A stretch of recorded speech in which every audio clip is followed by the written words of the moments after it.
the UK, which... Yeah! Xerpa's actually clutch for once. Xerpa's actually clutch for once. Finally, dude. Boys, we already watched these ones. These are always fun as hell. They get an expert, a firearms expert, an American, who knows all of his rifles and stuff, all of his pistols. And they talk about how they like, what they think about CS, this time CS2 guns. Let's get into it. This is a collection of thousands of iconic weapons from throughout history. And on this week's episode, we are taking a look at the arsenal of Counter-Strike 2 with a... Models changed, right? We already watched this for CSGO and they were always like, this is not like accurate and stuff. CS2, maybe some things got better. little of the game's colourful flair thrown in. Hooray, it's an MP5 SD. That's my man. Oh no. Oh, what have you Gotta make it a little bit louder, no? Zack. done? What on earth is that? Explain. Let me close CS. If you want to see more of Jonathan react, Sorry, now we're ready. Let's go. thrown in. Hooray, it's an MP5 SD. Oh no. Oh, what have you done? What on earth is that? Explain. It's good now. If you want to see more of Jonathan reacting to the weapons of Counter-Strike 2, make sure to subscribe as we've got more on its way. And be sure to let us know in the comments what other games or guns you'd like to see on the show. I think the guy who works there watches us as well. Or maybe like knows, because he was the last time when he showed these guns to the expert, he was on our skin server. He was on the same map, he was using gen codes, inspect everything. It was kind of cool. Right, over to Jonathan and the guns of Counter-Strike 2. New Deagle model. I would say less accurate now. I have to, right off the bat, I have to say, spinning a Desert Eagle around one's index finger seems like a Yo, am I delayed or him? spectacularly bad idea for the obvious safety reasons of accidentally pulling the trigger if the weapon is cocked and the safety's not on. Every chance of it going off, the trigger on the Desert Eagle is pretty light for what it is, so you don't have the safety margin of a double action trigger, and the thing weighs an absolute metric F-ton. Yeah, you're going to need pretty beefy fingers to pull that off. And I don't recommend that you do try to pull it off. Because the other thing about a light trigger and a very powerful gun, you can even accidentally fire 2 shots from it. In this case, you fire 1 accidental shot while John Wayning it around your finger, and, well, someone's probably dead, and your finger's probably broken. Good meaty sound effects. Nothing worse than a sort of anemic Deagle. Counter-Strike famous for its Deagle, of course, where the nickname, the infamous nickname comes from. So we'd expect them to do it right. So everything looks right to me. Maybe slightly melty around the edges, the model, compared to a real Desert Eagle, which is a bit more sharp-edged, I think. But we've done so... I wonder how many Desert Eagle owners we have in the chat right now. There must be at least one person who has a Desert Eagle at home right now, no? Me? Yeah. 100%, at least one. The America emoji, oh man. There must be so many people in the chat who have a gun. So much deagling on this channel that I did not grab one from the drawers for this recording. But, you know, it does what it says on the tin. It's big, it's powerful, satisfying to use. Just don't spin it, for God's sake. Hey, okay, sound is different now. React to the sound, please.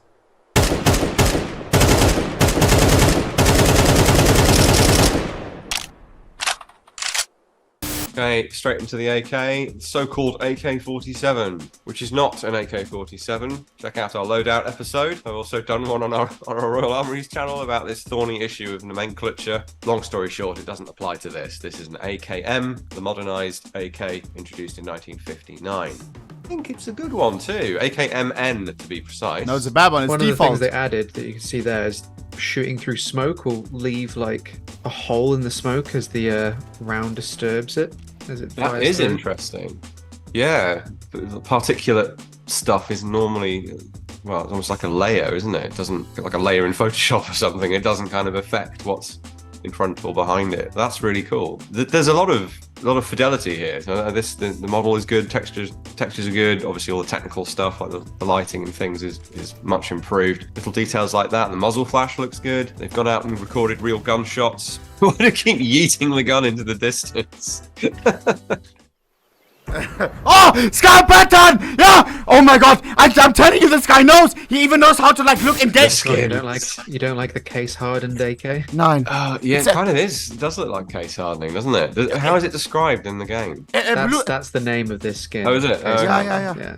Yeah, It's a it scar does. pattern. It looks like if you look at an Adams revolver from the 19th century, what? the cylinders were color case hardened, frames on Colts famously. It's And it scar has that pattern, blue oil jam. slick finish to it. You know, for a skin, Yeah. I can't believe I'm saying this because I hate skins of all kinds, really. Cringe, by the way. Please. But that actually looks pretty good. Boom! Oh man, oh man. Price may have just went on the Star Trek Factory new version that hasn't been unboxed yet from $1 million to $1 million and 1,000. Boom. Approval, seal of approval from the firearms expert. Zack. And to Counter-Strike, you'll probably struggle to get one, as this one especially is very expensive. Oh, yes, the whole economy thing. Well, never mind. Ignore what I just said. I tell you what, Come on, man.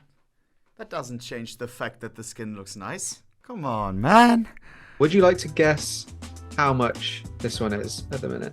Based on the drama Oh, he's gonna... What drama? in your voice, I'm gonna say 500. £100. So a certain pattern of this skin, the highest it's ever been sold for, because the colors can move around the gun depending on like certain variables. So some can have more blue on, and that's more desirable. The most expensive one, $400,000. Yep. That's at least 200,000 pounds, buddy. Insanity. So the AK was sold for $400,000, but it was also to do with the stickers that are on the AK being Okay. like a certain rarity and price as well. Titan Holo. But yeah, if you wanted that exact color combination with that exact amount of blue or whatever, you're going to spend a lot of money. The skin by itself, I think on Steam, if you wanted a stat track case hardened factory new AK-47, the stat track is the thing in game that counts the kills. Yeah. It's £1,000. So 10 times what I thought it would be. At minimum, 10 times what you thought it was going to be. Oh, I want to hear him more, like, talk about skins with him. A1S also new model. Right, M4A1S, as mentioned in the AR-15 episode. Can't really say for sure whether this is a faithful M4A1. If it's automatic, it's an M4A1. That was the only original difference between the M4 and the M4A1. Oh, really? However, right off the bat, this is not either of those. No, definitely not an M4 or an M4A1.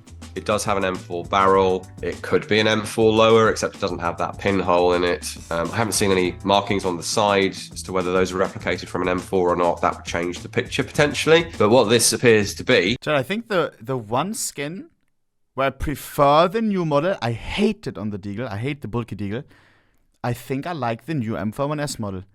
This thing right there, this little carabiner or whatever, this is meant for like attaching the M9 or something, right? A knife.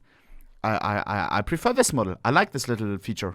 Whether those are replicated from an M4 or not, that would change the picture potentially. Yeah. But what this appears to be is the Colt model M723, which varies a fair bit. This was a Delta Force staple back in the day, and you had different profile barrels, you had different upper receivers, but the one that is an A1 style upper, but with the A2 case deflector and A2 forward assist, was pretty common a bit later on, as was the M4 pattern barrel with the step cut in it, before they transitioned to the true M4. So it's the sort of thing that a lot of people would generically call an M4, and it's based on a real effectively historical firearm now, 40 odd years ago. Oh, bro, if I was like, I'm wondering what's inside of these cases, bro. Like it sounds like I'm because 9, but like I really want to open these cases in the back. What could be in there? Guns, spray paints, or something? But it's not an M4A1.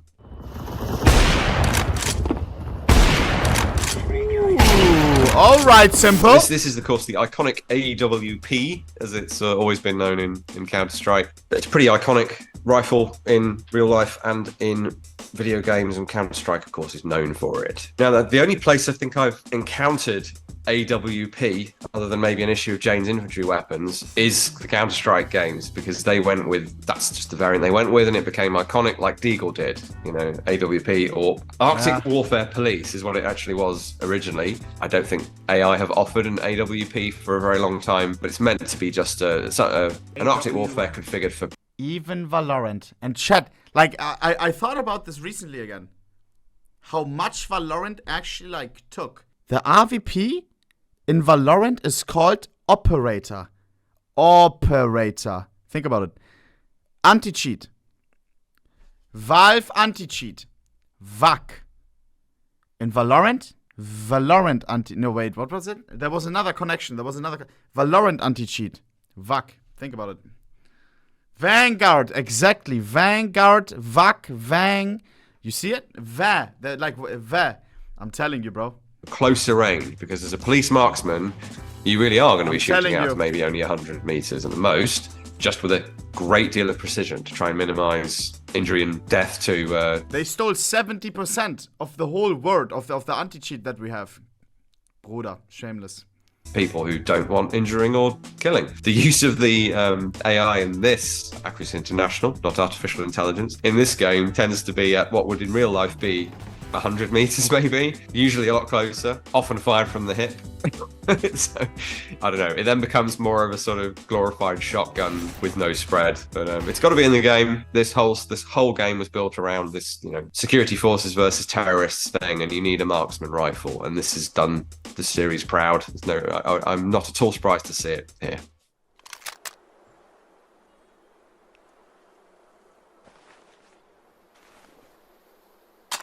Hooray! It's an MP5 SD. A really, really cool firearm. Always been a big fan. Well, you guys know I love the MP5 anyway. And the SD is just an extra layer of cool. Grabbed one off the rack. Ooh. This is a bit more vintage. Oh my god! The one on screen, probably. If the one on the screen was real. This one's actually so big. 1977, a good year, slightly older than me. They are astonishingly, or were at least, astonishingly quiet. You can achieve a similar level of suppression now with tweaking ammo and detachable suppressors, but there is still something about the integral suppression of ported barrels and suppressors that slide all the way over the barrel like this, and it's just an iconic look, this thing. This does have the correct SEF lower receiver. But buddy, you gotta get a nicer skin. What is this? Blood's running default while calling himself an expert? Jesus. Or trigger group, trigger pack that is on the game gun. So the slightly more modern version is the flat-sided. This is in theory an older MP5 SD. The suppressor units have actually changed over time as well. I think the one on this gun is, again, this era. So late 70s to sort of mid 1980s, which is interesting because you'd expect this to be a brand new one. And they do still, or at least until very recently, produce these things. Huh? What now? Yeah! What a sexy skin. Kinda. I mean, better than default. Oh, no. Oh, what have you done? It's ruined. For what it's worth, I am sorry. You're not though, are you? It's hollow, Dave. It rings hollow. What on earth is that? Explain. What do you want from me? It's got a chicken on the suppressor, got a stat track count. Oh my, with the applied sticker, that is fantastic. Kills. This was new, so I've only got 3 kills on it. All I needed to see, Dave, was the word kawaii, because I am sufficiently versed in internet culture to understand what that means. I put that. The word. Is he reading the text at the bottom, or what's going on? Because I am sufficiently versed in internet culture to understand what that means. I put that on there especially for you. I know that you sticker. did. Oh my. Okay, dude, there was no need to include a P250 XRay. Not today, pal. Who told me to watch this video? Except you did this on purpose, no? Oh man, oh man.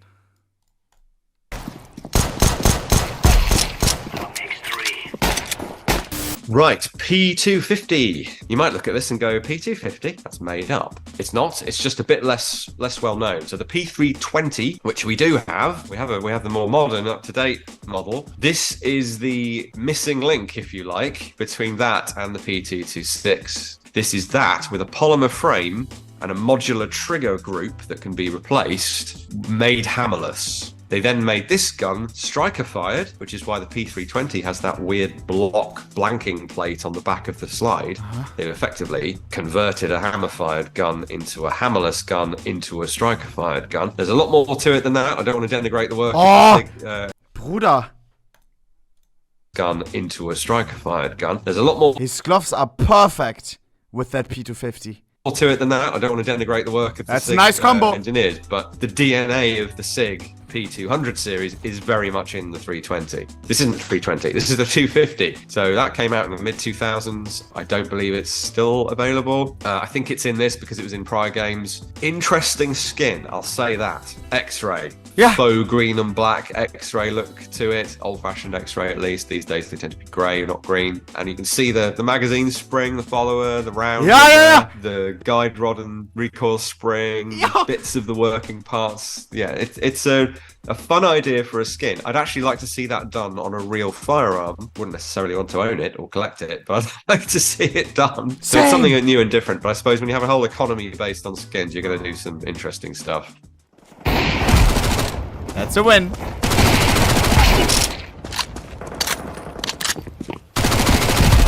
My man is not good at the game. Ingram Model 10, Mac 10, as it's often known. Here's one of ours. We do have. Oh my god, what is that? What the hell is that? That silencer is humongous. A number of these. I think we've shown them on the channel before. This has the elephant in the room here. Well, first thing to say in terms of real world usage is you probably do want the suppressor. This thing's loud and a bit of recoil control. The suppressor is wider than the gun. From, well, the suppressor itself and the extra weight at the front. You probably do want that on there. And then you want the buttstock deployed, which we don't have done here. And then it becomes a somewhat useful weapon. What the Hold hell? it back up. That's an MP9, buddy. The game isn't interested in it, and let's just pop this suppressor off, and we should end up with basically what you see in the game. This, I think, is the first actual goof I've seen in this game. In the game, when you cock it, the cocking handle goes forward. That doesn't happen on a real Mac 10 because this is straightforward open bolt with a reciprocating charging handle. It will continue to operate like that until you let go of the trigger, and it will remain in the rearward position. The bolt should stay to the rear. We can't see that from this angle, and the charging handle or cocking handle should stay to the rear as well. We also have, incidentally, minor point of interest, you can turn the cocking handle and that will block the bolt in the forward position as an additional safety. So you have fire selector, so that if you accidentally fire, it's only one shot. That's one safety measure. You have the actual sliding safety to block the trigger, and then you have the full-on bolt block of turning the cocking handle as well. Very important to have layered safety with a short, high rate of fire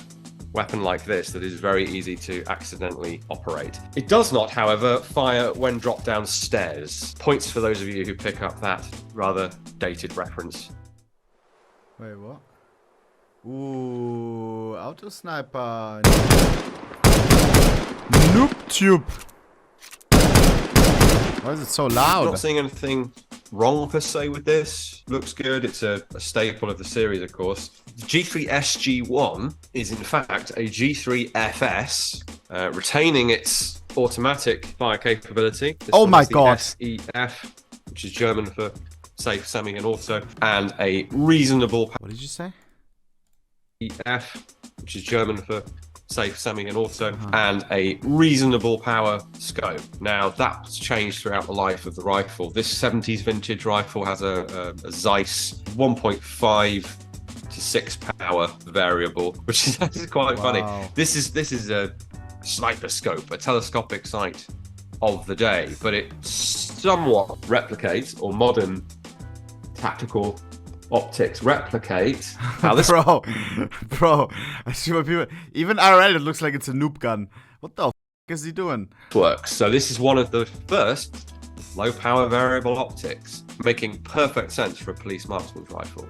So you'd look at this and think, oh, this is a long range sniper rifle. It's not. It's a precision close range rifle. Now, something not found on the base model G3s is this little widget here, which, as you can see, clicks in. When I click it in, it's a 20th century, late 20th century take on the old set trigger that we have on dueling pistols from the 18th century. On this, you press that button in the trigger guard, and then you have that very light trigger pull. This only has that mode. You cannot pull through on the trigger to fire it hastily. Every shot has to be press that and press that. What? Now, you flick it to auto, you can pull through on the trigger. So you've either got very, very precise, or you flick it to the rock and roll setting. Smart. German engineering, remember that. and you let go with it on automatic, and it will let you do Wow. that. So a really interesting trigger group on these, actually. Oh god, he will hate the skin. Oh no, it already offends me. Okay, so the Negev. I was looking forward to this because we've not featured it before that I can remember, and it's an unusual sort of parallel universe Israeli Minimi, kind of. It's not. It's their take on a Minimi. Quite a distinct design, actually. This very chunky tapered pistol grip lower here is pretty unique to the Negev. Forgive my pronunciation. I should have looked it up before recording. Otherwise, you would tend to mistake this for a Minimi. It also has the It's so small, no? I expected it to be a lot bigger. AR-15 magazine compatibility of a Minimi, but instead of it going awkwardly into the side, It's fine though. it just goes into a magazine well at the bottom. So it's almost like a heavy assault rifle. I don't that mind. Is also belt fed. Quite an interesting design, somewhat successful, but the Minimi is the gun that's really come to the fore in this role. Having said all of that real world stuff, I am instantly faced with a horrific skin that seems to be made out of junk. Fair. The skin is, in my opinion, as well garbage.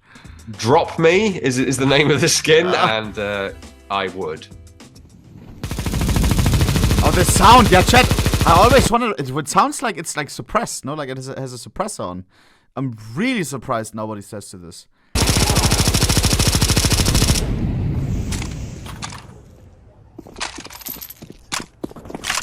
So as well as functioning as an emergency magazine well, this is also an attachment point for your belt box, as the game has correctly depicted. So you can just clip in your belt box like it's a mag, but then it's feeding out of the box, not out of the magazine well, obviously. Oh, it's looking extra boxy. I mean, the Negev looks boxy anyway. Somehow that looks a bit too square at the back, like someone made it in a shed. The butt assembly also seems to be incorrect, unless there's a later or different variant of it. It's a very stable system. You'll recognize from the Galil, among other things, but does not match up with what's in the game though. This whole assembly, this whole back plate is completely different. It almost looks like they've come up with their own rear end to the gun that looks more industrial. It's bigger, it's boxier, it has vents in the top of it that the real gun doesn't have, and then the hinge mechanism is different. But then the buttstock itself looks like the real buttstock. I mean, skins don't change the model of the gun, so I'm a bit perplexed by this. On the face of it, it looks like the model is wrong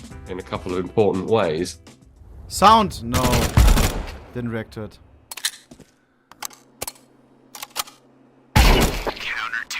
Famas, another iconic pop culture firearm, and of course a very important weapon for the French armed forces. Didn't really see much in the way of sales elsewhere in the world. A bit like the British SA-80 in that respect. A very interesting weapon for sure. This is a reasonable replication of it. Rate of fire seems a little slow. Famas is more like 700 if I remember rightly. So that's a little bit slow and chuggy perhaps. Sound effect for 5.56, it's very subjective, but that maybe isn't as loud as it maybe ought to sound, certainly indoors. I think the AK sound effect is maybe a bit closer. I suppose with relatively exotic firearms like Famas, I'm less worried about the implementation of them than I am why are they in the game.